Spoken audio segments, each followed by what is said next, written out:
ನೀವು ಯಾರು ಈ ವರ್ಷ CET ಎಕ್ಸಾಮ್ ನ ಬರೀಬೇಕು ಅಂತ ಅನ್ಕೊಂಡಿದ್ರಾ, ನಿಮ್ಗೆಲ್ಲರಿಗೂ ಕೂಡ ಈ ಒಂದು ವಿಡಿಯೋ ಇಂಪಾರ್ಟೆಂಟ್ ಆಗಿರುತ್ತೆ.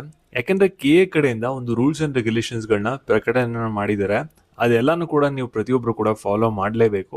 ಏನಾದರೂ ಮಾಡಿಲ್ಲ ಅಂದ್ರೆ ಏನಾಗುತ್ತೆ ಅಂದ್ರೆ CET ಎಕ್ಸಾಮ್ ಅನ್ನ ನೀವು ಬರೆಯಕ್ ಆಗದೇನೂ ಕೂಡ ಇರ್ಬೋದು, ಅಥವಾ ಬರೆಯೋ ಸಂದರ್ಭದಲ್ಲಿ ನಿಮಗೆ ಪ್ರಾಬ್ಲಮ್ ಕೂಡ ಆಗ್ಬೋದು. ಓಕೆನಾ? ಅದಕ್ಕೋಸ್ಕರ ಪ್ರತಿಯೊಬ್ರು ಕೂಡ ಈ ಒಂದು ವಿಡಿಯೋನ ಗಮನ ಇಟ್ಟುಕೊನವರೆಗೂ ಕೂಡ ನೋಡ್ತಾ ಹೋಗಿ. ಯಾಕಂದ್ರೆ ಈ ಒಂದು ವಿಡಿಯೋದಲ್ಲಿ ಡೀಟೇಲ್ ಆಗಿ KA ಕಡೆಯಿಂದ ಏನು ರೂಲ್ಸ್ ಅಂಡ್ ರೆಗ್ಯುಲೇಷನ್ಸ್ ಇರುತ್ತೆ CET ಎಕ್ಸಾಮ್ ದಿನ, ಇದ್ರ ಬಗ್ಗೆ ಡೀಟೇಲ್ ಆಗಿ ತಿಳಿಸ್ಕೊಡ್ತೀನಿ. ನಿಮ್ಗೆಲ್ಲರಿಗೂ ಕೂಡ ಈ ಒಂದು ವಿಡಿಯೋ ಹೆಲ್ಪ್ಫುಲ್ ಆಗುತ್ತೆ ಮತ್ತೆ ಇಂಪಾರ್ಟೆಂಟ್ ವಿಡಿಯೋ ಆಗಿರುತ್ತೆ. ಅದಕ್ಕಿಂತ ಮುಂಚೆ ಯಾರು ಚಾನಲ್ ಸಬ್ಸ್ಕ್ರೈಬ್ ಮಾಡ್ಕೊಂಡಿರಲ್ಲ, ಪ್ರತಿಯೊಬ್ರು ಕೂಡ ಸಬ್ಸ್ಕ್ರೈಬ್ ಮಾಡ್ಕೊಳ್ಳಿ. ಹಾಗೆ ಪ್ರತಿಯೊಬ್ರು ಕೂಡ ವಿಡಿಯೋಗೊಂದು ಲೈಕ್ ಕೊಡಿ. ಯಾಕೆಂದ್ರೆ ಮಾಡುವಂತ ಒಂದು ಸಣ್ಣ ಲೈಕ್, ಒಂದು ಸಣ್ಣ ಸಬ್ಸ್ಕ್ರೈಬ್ ಇಂದ ನಿಮ್ಗೆ ಇದೇ ರೀತಿ ಕಂಟಿನ್ಯೂಸ್ ಆಗಿ ಅಪ್ಡೇಟ್ಸ್ ಗಳನ್ನ ನೀಡ್ತಾ ಇರಬಹುದಾಗಿರುತ್ತೆ. ಇವಾಗ ನಾವು ಡೈರೆಕ್ಟ್ ಆಗಿ ವಿಡಿಯೋ ಬಗ್ಗೆ ಬರೋಣ. ಅದಕ್ಕಿಂತ ಮುಂಚೆ ಒಂದು ಇಂಪಾರ್ಟೆಂಟ್ ವಿಷಯ, ಇಲ್ಲಿ ಕಾಲೇಜ್ ದೋಸ್ತ್ ಅಂತ ಒಂದು ವಾಟ್ಸ್ಆಪ್ ಚಾಟ್ ಬೋರ್ಡ್ ಇದೆ. ಇಲ್ಲಿ ನಿಮಗೆ ಫ್ರೀ ಆಗಿ KCET ಎಕ್ಸಾಮ್ಗೆ question papers, blue prints, model papers ಮತ್ತೆ ಸ್ಟಡಿ ಪ್ಲಾನರ್ಸು ಎಲ್ಲ ಕೂಡ ಫ್ರೀ ಆಗಿ ಸಿಗುತ್ತೆ. ಲಿಂಕು ಡಿಸ್ಕ್ರಿಪ್ಷನ್ ಬಾಕ್ಸ್ ಹಾಗೂ ಕಮೆಂಟ್ ಸೆಕ್ಷನ್ ಇರುತ್ತೆ. ಕ್ಲಿಕ್ ಮಾಡಿ ಎಲ್ಲ PDF ನ ಕೂಡ ಡೌನ್ಲೋಡ್ ಮಾಡ್ಕೊಳ್ಳಿ. ನಿಮಗೆ ಎಕ್ಸಾಮ್ಗೆ ಹೆಲ್ಪ್ಫುಲ್ ಆಗುತ್ತೆ. ಇವಾಗ ನಾವು ಬ್ಯಾಕ್ ವಿಡಿಯೋ ಬಗ್ಗೆ ಬರೋಣ. ಈಗ ಪ್ರತಿಯೊಬ್ರು ಕೂಡ ವಿಡಿಯೋನ ಗಮನ ಇಟ್ಟುಕೊನೆವರೆಗೂ ಕೂಡ ನೋಡ್ತಾ ಹೋಗಿ. ಈ ಒಂದು ವಿಡಿಯೋದಲ್ಲಿ ಏನ್ ವಿಷಯಗಳನ್ನ ತಿಳಿಸ್ಕೊಡ್ತೀನಲ್ಲ, ಇದೆಲ್ಲಾನು ಕೂಡ ನೀವು ಒಂದು CET ಎಕ್ಸಾಮ್ ದಿನ ಫಾಲೋ ಮಾಡಬೇಕಾಗುತ್ತೆ. ಇದನ್ನ ಅಫಿಷಿಯಲ್ ಆಗಿ KA ಅವರೇ ಅನೌನ್ಸ್ ಮಾಡಿರುವಂತ ರೂಲ್ಸ್ ಅಂಡ್ ರೆಗ್ಯುಲೇಷನ್ಸ್ ಗಳಾಗಿರುತ್ತೆ ಈ ವರ್ಷ.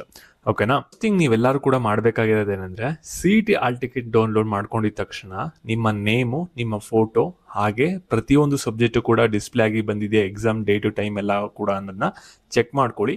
ಅದಾದ್ಮೇಲೆ ಎಕ್ಸಾಮಿನೇಷನ್ ಸೆಂಟರ್ ಕರೆಕ್ಟಾಗಿ ಬಂದಿದೆ ಅನ್ನೋದನ್ನ ಒಂದ್ಸಲಿ ಚೆಕ್ ಮಾಡ್ಕೊಳ್ಳಿ. ಓಕೆನಾ? ಇಲ್ಲಿ ನೀವು ಎಕ್ಸಾಮ್ಗೆ ಹೋಗ್ಬೇಕಾದ್ರೆ KCET ಆಲ್ ಟಿಕೆಟ್ನ ತಗೊಂಡೋದ್ರೆ ಸಾಕಾಗಲ್ಲ. ಅದ್ರ ಜೊತೆಗೆ ಒಂದು ವ್ಯಾಲಿಡ್ ID ಪ್ರೂಫ್ನ ತಗೊಂಡೋಗ್ಬೇಕು. ಏನೇನು ತಗೊಂಡೋಗ್ಬೋದು ಅಂದ್ರೆ Aadhaar card, PAN card, voter ID. ಇದೇನೂ ಕೂಡ ಇಲ್ಲ ಅಂದ್ರೆ ಅಟ್ಲೀಸ್ಟ್ ಸೆಕೆಂಡ್ PC ಎಕ್ಸಾಮ್ ಬರ್ದಿದ್ದೀರಲ್ಲ ಅದ್ರದ್ದು ಆಲ್ ಟಿಕೆಟ್ ತಗೊಂಡೋಗ್ಬೇಕಾಗುತ್ತೆ. ಓಕೆನಾ? ನೀವು ಬ್ಲ್ಯಾಕ್ ಅಥವಾ ಬ್ಲೂ ಪೆನ್ನ ತಗೊಂಡೋಗ್ಬೇಕಾಗುತ್ತೆ. ಜೆಲ್ ಪೆನ್ನು ಬ್ಯಾನ್ ಇರುತ್ತೆ. ಓಕೆನಾ? ಅದನ್ನ ನೀವು ತಗೊಂಡೋಗೋ ಹಾಗಿಲ್ಲ. ಹಾಗೆ ಆಲ್ ಟಿಕೆಟು ಮತ್ತೆ ಗೌರ್ಮೆಂಟ್ ID ಪ್ರೂಫು ಹಾಗೆ ಪೆನ್ ಬಿಟ್ರೆ ನೀವು ಎಕ್ಸಾಮಿನೇಷನ್ ಹಾಲ್ ಒಳಗಡೆ ಏನೂ ಕೂಡ ತಗೊಂಡೋಗೋ ಹಾಗಿಲ್ಲ. ನಿಮ್ಮ ವಾಚ್ ಆಗಿರ್ಲಿ, ಮೊಬೈಲ್ ಆಗಿರ್ಲಿ, ಕ್ಯಾಲ್ಕುಲೇಟರ್ ಆಗಿರ್ಲಿ, ಎಲ್ಲ ಕೂಡ ಎಕ್ಸಾಮಿನೇಷನ್ ಹಾಲಿಂದ ಆಚೆ ಇಟ್ಬಿಟ್ಟೇನೆ ಒಳಗಡೆ ಹೋಗ್ಬೇಕಾಗುತ್ತೆ. ಅಲ್ಲಿ ನೀವೇನಾದ್ರೂ ತಗೊಂಡೋಗಿದ್ರೆ ಅಲ್ಲಿ ಇನ್ಸ್ಪೆಕ್ಷನ್ ಏನಾದ್ರು ಬಂತು ಅಂದ್ರೆ ನಿಮ್ನ ಬ್ಯಾನ್ ಮಾಡುವಂತ ಚಾನ್ಸಸ್ ಇರುತ್ತೆ ಎಕ್ಸಾಮ್ ಇಂದ. ಅದಕ್ಕೋಸ್ಕರ ಸ್ವಲ್ಪ ಕೇರ್ಫುಲ್ ಆಗಿರಿ. ಮತ್ತೆ ಎಕ್ಸಾಮಿನೇಷನ್ ಹಾಲ್ಗೆ ನೀವು 2 hours ಮುಂಚೆನೆ ಹೋಗ್ಬೇಕಾಗುತ್ತೆ. ಅಂದ್ರೆ 10 ಗಂಟೆಗೆ ಎಕ್ಸಾಮ್ ಇತ್ತು ಅಂದ್ರೆ ನೀವು ಫಸ್ಟ್ ಡೇ ಬಂದ್ಬಿಟ್ಟು 8 ಗಂಟೆಗೆ ಹೋಗ್ಬೇಕಾಗುತ್ತೆ ಎಕ್ಸಾಮ್ಗೆ. ಓಕೆನಾ? ಮತ್ತೆ OMR ಶೀಟ್ ಯಾವ ರೀತಿ ಫಿಲ್ಅಪ್ ಮಾಡಬೇಕು, ಮತ್ತೆ first bell, second bell, third bell, fourth bell ಎಲ್ಲ ಅಂತ ಇರುತ್ತೆ. ಇದ್ರ ಬಗ್ಗೆ ನಿಮಗೆ ಸೆಪರೇಟ್ ಆಗಿ ನೆಕ್ಸ್ಟ್ ವಿಡಿಯೋದಲ್ಲಿ ತಿಳಿಸ್ಕೊಡ್ತೀನಿ. ಓಕೆನಾ? ಈ ಒಂದು ವಿಡಿಯೋದಲ್ಲಿ ಏನು ಕೂಡ ಡೀಟೇಲ್ ಆಗಿ ನಿಮಗೆ ಹೇಳಕ್ ಹೋಗಲ್ಲ. ಇಲ್ಲಿ ನಿಮ್ಗೆ ಏನಾಗುತ್ತೆ ಅಂದ್ರೆ OMR ಶೀಟ್ ಕೊಟ್ಟಾಗ ನಿಮ್ಗೆ 2 ಟ್ಯಾಬ್ ಇರುತ್ತೆ. ಒಂದು ವರ್ಷನ್ ಕೋಡ್ ಬರಿಬೇಕು, ನಂತರ ಸೀರಿಯಲ್ ನಂಬರ್ನ ಬರಿಬೇಕು. ಇವಾಗ ನಿಮಗೆ CET ಎಕ್ಸಾಮ್ಗೆ ಒಂದು ಕ್ವಶನ್ ಪೇಪರ್ ಕೊಡ್ತಾರೆ ಅಂದ್ರೆ ಅದು ವರ್ಷನ್ ಕೋಡ್ ಬಂದ್ಬಿಟ್ಟು A1, B1, B2, B3 ಆ ಥರ ಇರುತ್ತೆ. ಅದನ್ನ ನೀವು ಇಲ್ಲಿ ಶೇಡ್ ಮಾಡಬೇಕು, ಮತ್ತೆ ರಿಟರ್ನ್ ಅಲ್ಲೂ ಕೂಡ ಬರಿಬೇಕಾಗುತ್ತೆ.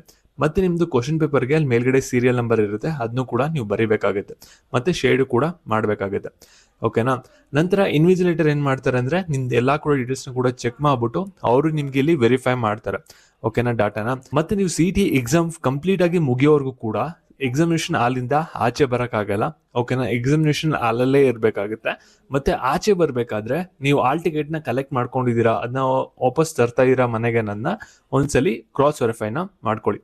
ಓಕೆನಾ?